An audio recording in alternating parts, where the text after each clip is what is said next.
اعوذ باللہ السمیع العلیم من الشیطان الرجیم من حمزہ ونفخہ ونفثہ سبحانک لا علم لنا الا ما علمتنا انک انت العلیم الحکیم رب اشرح لی صدری ویسر لی امری واحلل عقدۃ من لسانی یفقہوا قولی۔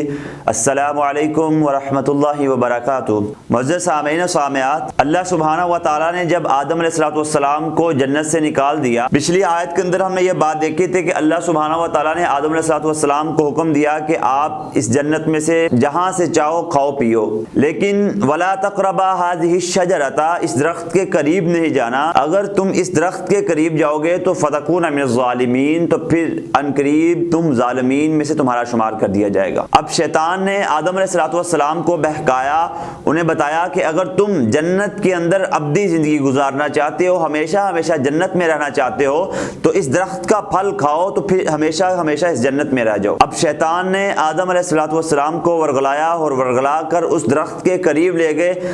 جیسے ہی آدم علیہ السلام نے جنت کا اس درخت کا پھل کھایا جس سے اللہ سبحانہ و تعالیٰ نے روکا تھا، تو پھر اللہ سبحانہ و تعالیٰ نے کہا کہ اب تم اتر جاؤ زمین پہ، اب تم نے نافرمانی کیا نا، اب اتر جاؤ۔ جب آدم علیہ السلام زمین پہ اتر آئے تو پھر جب زمین پہ تھے اللہ سبحانہ و تعالیٰ سے انہوں نے چند کلمات سیکھے۔ اللہ سبحانہ و تعالیٰ فرماتے ہیں سورہ بقرہ کی آیت نمبر 37 کے اندر فَتَلَقَّى آدَمُ مِن رَبِّهِ كَلِمَاتٍ فَتَابَ عَلَيْهِ، پھر آدم نے اپنے رب سے چند کلمات سیکھ کر اپنے رب سے توبہ کی تو اللہ سبحانہ و تعالیٰ نے آدم علیہ السلام کی توبہ کو قبول کر لیا۔ اللہ اکبر۔ معزز سامعین و سامعات، اسلام کا رب تو یہ ہے کہ جب بندے سے غلطی اور گناہ اور نسیان ہو جاتی ہے تو اللہ سبحانہ و تعالیٰ اپنے بندے کو توبہ کے کلمات سکھاتے ہیں۔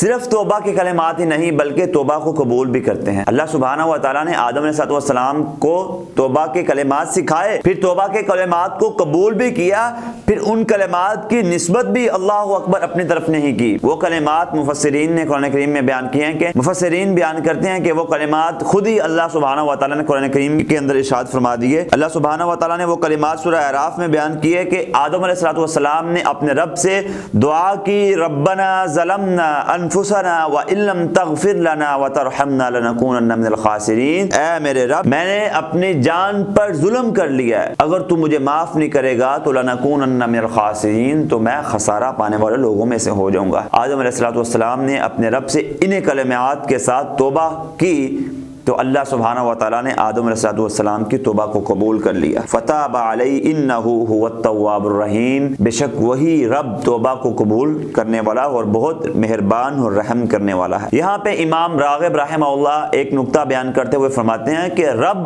کسے کہتے ہیں؟ رب کے اصل معنی نشو نما تربیت کرنے کے ہیں، جو تدریجاً درجہ بدرجہ انسان کی نشو نما کرتا ہے اور پھر انسان کو ایک خاص مقام ایک خاص درجے تک پہنچا دیتا ہے، اس کو کہتے ہیں رب۔ وہی تھا رب جس نے آدم علیہ السلام کی دعا کو قبول کر لیا اور پھر اس کو دنیا میں بھیج دیا۔ معزز سامعین و سامعات، یہاں پہ ہم قرآن کریم کی ان آیات پر غور کریں تو ابتدا کے اندر جب اللہ سبحانہ و تعالیٰ نے آدم علیہ السلام کو یہ بات کہی تھی کہ میں دنیا کے اندر اپنا ایک خلیفہ ایک نائب مقرر کرنا چاہتا ہوں، ایک اپنا جانشین پیدا کرنا چاہتا ہوں، اس وقت اللہ سبحانہ و تعالیٰ نے فرشتوں سے فی الارض زمین کے لفظ استعمال کیے تھے کہ میں زمین پہ اپنا خلیفہ پیدا کرنا چاہتا ہوں۔ اب اللہ سبحانہ و تعالیٰ نے آدم علیہ السلام کو جنت میں ٹھہرایا ہوا تھا، جنت میں وہ رکے ہوئے تھے۔ دراصل اس آدم کی پیدائش ہی اسی لیے تھی تاکہ اسے زمین کے اوپر اپنا نائب بنایا جائے، تاکہ زمین کے اوپر جا کے وہ خلیفۃ اللہ ہو اور اللہ کے احکام کو وہ اپنی زمین پر، اللہ کے قانون کو اپنی زمین پر وہ نافذ کرے۔ یہ تھا آدم کی پیدائش کا مقصد۔ لیکن آدم کو اللہ سبحانہ و تعالیٰ نے پھر کچھ ناموں کے علم سکھائے، علم سکھانے کے ساتھ پھر اللہ سبحانہ و تعالیٰ نے آدم علیہ السلام کی اس طرح تربیت کی کہ آدم کے سامنے جو اس کا حقیقی دشمن تھا شیطان ابلیس، اس کو لا کر کھڑا کر دیا۔ آدم بہک گیا ابلیس کی بات کے پیچھے، وہ دنیا پہ آ گیا۔ جب دنیا کے اوپر آدم کو بھیج دیا گیا، اب انسان کو بتا دیا گیا کہ ایک تیرا حقیقی دشمن ہے وہ ابلیس ہے۔ آج ہم ہر شخص اس کائنات کے اندر جنگ کی حالت کے اندر ہے، میدان جنگ میں ہے ابلیس کے ساتھ۔ ابلیس ہمارا دشمن، واضح ہمارا دشمن ہمارے سامنے آتا ہے اور ہر لمحے ہر قدم ہمیں ڈگمگانے کی کوشش کرتا ہے، ہمیں پھسلانے کی کوشش کرتا ہے، وہ چاہتا ہے کہ ہم حدود اللہ کو پھلانگ سکیں، وہ اسی کشمکش میں لگا ہوا ہے۔ اچھے انسان وہ ہوتے ہیں کہ اگر ان سے غلطی ہو جائے تو وہ اپنے رب کی طرف رجوع کرتے ہیں، پلٹتے ہیں، توبہ کرتے ہیں، اپنے رب کی طرف آتے ہیں، اس سے ان کو پریشانی ہوتی ہے، نادم ہوتے ہیں، وہ پشیمان ہوتے ہیں۔ معزز سامعین و سامعات، یہاں پہ مفسرین بیان کرتے ہیں کہ اگر انسان اللہ سبحانہ و تعالیٰ سے توبہ کرنا چاہتا ہے، جو کہ اللہ سبحانہ و تعالیٰ نے قرآن کریم میں ارشاد فرمایا، یا ایھا الذین آمنوا توبوا الی اللہ توبۃ نصوحا، اے وہ لوگو جو ایمان لے کے آئے ہو، اگر تم اللہ سے توبہ حاصل کرنا چاہتے ہو، اللہ کی طرف پلٹنا چاہتے ہو، تو توبۃ نصوحا، پکی سچی توبہ کرو۔ پھر یہاں مفسرین بیان کرتے ہیں پکی اور سچی توبہ کے کرنے کے لیے اس کے اندر 4 عناصر، 4 بنیادی چیزوں کا پایا جانا ضروری ہے۔ اگر انسان کی توبہ میں یہ 4 چیزیں شامل ہو تو یاد رکھیے گا کہ انسان کی وہ توبہ سچی توبہ ہوتی ہے۔ پہلی چیز کہ جب انسان کوئی غلطی کر لے، اس کے اوپر اسے شرمندگی ہو، وہ پریشان ہو، پشیمان ہو، یہ پہلی چیز ہے کہ یہ پہلی علامت ہے اس کی توبۃ نصوحہ کی۔ دوسری چیز، اب وہ اس گناہ کو جو گناہ اس نے کیا تھا اس گناہ کو اب وہ چھوڑ دے۔ تیسری چیز کہ اب پختہ عزم کرے، پختہ وعدہ کرے اپنے رب سے کہ آئندہ اس گناہ کو وہ دوبارہ نہیں دہرائے گا۔ چوتھی چیز، اگر اس گناہ کا تعلق حقوق العباد کے ساتھ ہے، بندوں کے حقوق کے ساتھ ہے، تو بندوں سے جا کے معافی مانگے۔ جب اس کی توبہ کے اندر یہ 4 چیزیں شامل ہو جائیں گی تو یاد رکھے گا تو انسان کی توبۃ نصوحہ سچی توبہ ہو جائے گی۔ تو اللہ سبحانہ و تعالیٰ سے دعا ہے کہ اللہ تعالیٰ ہمیں بھی توبۃ نصوحہ کرنے والا بنائے، جس طرح آدم علیہ السلام نے اپنے رب سے توبہ کی تھی۔ اب چونکہ آدم علیہ السلام اس جنت کا پھل تو کھا بیٹھے تھے، اللہ سبحانہ و تعالیٰ نے اس کو دنیا پہ بھیج دیا۔ توبہ تو اللہ سبحانہ و تعالیٰ نے پہلے قبول کی، پھر دنیا پہ بھیج دیا۔ اب یاد رکھیے گا یہاں پہ ایک ہے قانون فطرت، دوسرا ہے قانون شریعت۔ قانون شریعت میں انسان کوئی گناہ کر لیتا ہے، اللہ سبحانہ و تعالیٰ اس کو معاف کر دیتے ہیں، معافی مل جاتی ہے، معافی کی گنجائش موجود ہے۔ لیکن قانون فطرت کے اندر معافی کی کوئی گنجائش موجود نہیں۔ قانون شریعت کے تحت آدم علیہ السلام کو اللہ سبحانہ و تعالیٰ نے معاف تو کر دیا تھا، لیکن قانون فطرت کے تحت اسے دنیا میں آنا پڑا۔ کیوں؟ کیونکہ جب اللہ نے کہا کہ اس درخت کے قریب جاؤ گے تو تمہارا شمار ظالمین میں سے ہو جائے گا، اب اس کا نتیجہ انسان کو دنیا میں آنا ہی تھا، آدم علیہ السلام کو دنیا میں آنا ہی تھا۔ اس کی مثال ایک اس طرح لے لیجئے کہ ایک انسان خودکشی کرنے کی کوشش کرے، خودکشی کرے، کوئی زہریلا مادہ لے لے، کوئی ایسی گولی کھا لے جس سے انسان کو موت لاحق ہو جائے۔ بسا اوقات ہمیں ایسا بھی سننے کو ملتا ہے کہ انسان نے کوئی زہر کی گولی کھائی لیکن اللہ سبحانہ و تعالیٰ نے اس کو دوبارہ زندگی دے دی، وہ بچ گیا۔ اب یہاں مثال ہم سمجھتے ہیں کہ انسان نے خودکشی کرنے کے لیے اس طرح کی کوئی زہریلی گولی کھائی، اب اللہ سبحانہ و تعالیٰ وہ موت سے پہلے اللہ سبحانہ و تعالیٰ سے توبہ کر لے، یا اللہ میں گناہ کر بیٹھا ہوں مجھے معاف کر دے، کیونکہ اللہ سبحانہ و تعالیٰ فرماتے ہیں انسان کی توبہ کے دروازے اس کی موت سے پہلے تک کھلے ہوئے ہیں۔ جیسے ہی انسان کی آنکھ دنیا میں بند ہوتی ہے تو توبہ کے دروازے بھی انسان کے بند کر دیے جاتے ہیں۔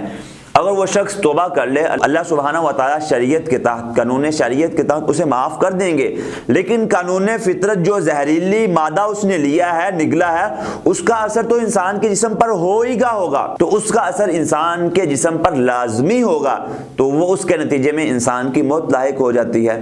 اب قانون فطرت نے انسان کو معاف نہیں کیا، قانون شریعت نے انسان کو معاف کر دیا۔ اسی طرح ایک ہم شراب کی مثال لے لیں، شراب پینا تو ناجائز ہے، حرام ہے۔ اگر کوئی شخص شراب پی لیتا ہے پھر اللہ سے توبہ کرتا ہے، اللہ تعالیٰ اسے معاف کر دیں گے، لیکن جو اس شراب کے پینے کے اثرات اس کے جسم پہ لاحق ہوں گے وہ تو لازماً ہی ہیں، وہ لازمی اثرات اس کے جسم پہ مرتب ہوں گے۔ اسی طرح اللہ سبحانہ و تعالیٰ نے آدم علیہ السلام کو دنیا پہ بھیج دیا، اور انسان کو لیے یہ ایک چیلنج تھا کہ اب آدم کا جو دشمن ہے وہ ابلیس ہے، ہر قدم وہ انسان کو پھسلانے کی کوشش کرے گا۔ اب اللہ تعالیٰ فرما رہے ہیں اس آیت کے اندر، قُلْ نَهْبِطُوا مِنْهَا جَمِيعًا فَإِمَّا يَأْتِيَنَّكُم مِّنِّي هُدًى فَمَن تَبِعَ هُدَايَ فَلَا خَوْفٌ عَلَيْهِمْ وَلَا هُمْ يَحْزَنُونَ کہ آدم اب تو اور تیری بیوی اس جنت سے نکل جاؤ، چلے جاؤ زمین کے اوپر۔ پھر اب فرمایا کہ فَإِمَّا يَأْتِيَنَّكُم مِّنِّي هُدًى پھر میری طرف سے تمہارے پاس ہدایت لے کر میرے رسول آئیں گے، اگر تم میں سے جن لوگوں نے ہدایت کو قبول کر لیا نہ انہیں خوف ہوگا نہ ہی وہ غمگین ہوں گے۔ اب انسان کا دنیا پہ یہی ہی امتحان ہے کہ اللہ سبحانہ و تعالیٰ نے انسان کو دنیا پہ بھیجنے کے بعد 2 راستے دکھا دیے۔ اب اللہ سبحانہ و تعالیٰ فرماتے ہیں اِنَّا هَدَيْنَاهُ السَّبِيلَ اما شاکرا و اما کفورا۔ اب انسان چاہے ہدایت کے رستے کی طرف چلے جائے، چاہے ناشکری اور کفر کے رستے کی طرف وہ گامزن ہو جائے۔ اللہ سبحانہ و تعالیٰ نے انسان کو دنیا پہ بھیجنے کے بعد دو رستے بھی دکھا دیے ہیں۔ اگلی آیت میں اللہ سبحانہ و تعالیٰ ارشاد فرماتے ہیں والذین کذبوا بآیاتنا اولئک اصحاب النار هم فیہا خالدون۔ اور جو لوگ، پچھلی آیت میں فرمایا کہ جو لوگ اللہ کی بھیجی ہوئی ہدایت کو مان لیں گے ان کے اوپر نہ کوئی غم ہوگا، نہ کوئی فکر ہوگی، وہ رب کی جنتوں کے مہمان بنیں گے۔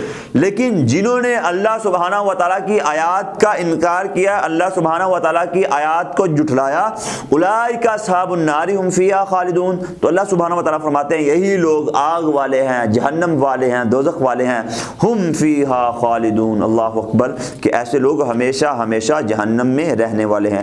یہاں پہ مفسرین بیان کرتے ہیں جو اللہ سبحانہ و تعالیٰ نے فرمایا کہ والذین کفروا بآیاتنا، جنہوں نے ہماری آیات کو جھٹلایا۔ آیات سے مراد یہاں پہ قرآن کریم میں چار چیزیں ہیں۔ پہلی چیز علامت، نشانی، جو کہ اللہ سبحانہ و تعالیٰ انسان کو دکھاتے ہیں۔ دوسری چیز آثار کائنات، انسان کو اللہ سبحانہ و تعالیٰ اس کائنات کے اندر آثار دکھاتے ہیں، مختلف قسم کے اللہ سبحانہ و تعالیٰ اپنے معجزات دکھاتے ہیں۔ ان معجزات کو وہ جھٹلائے نہیں بلکہ ان معجزات کو دیکھ کر وہ اللہ سبحانہ و تعالیٰ کے قریب ہو جائے۔ تیسری چیز آیات سے مراد معجزات ہیں، جو اللہ سبحانہ و تعالیٰ نے انبیاء علیہ السلام کو معجزات عطا کیے، وہ معجزات ہیں۔ ان معجزات کا بھی اگر کوئی انکار کرتا ہے تو ایسا شخص ہمیشہ ہمیشہ جہنم میں رہنے والا ہے۔ چوتھی چیز یہاں پہ مفسرین بیان کرتے ہیں آیات سے مراد، اللہ کی نشانیوں سے مراد کتاب اللہ کی آیات ہیں، فکریں ہیں۔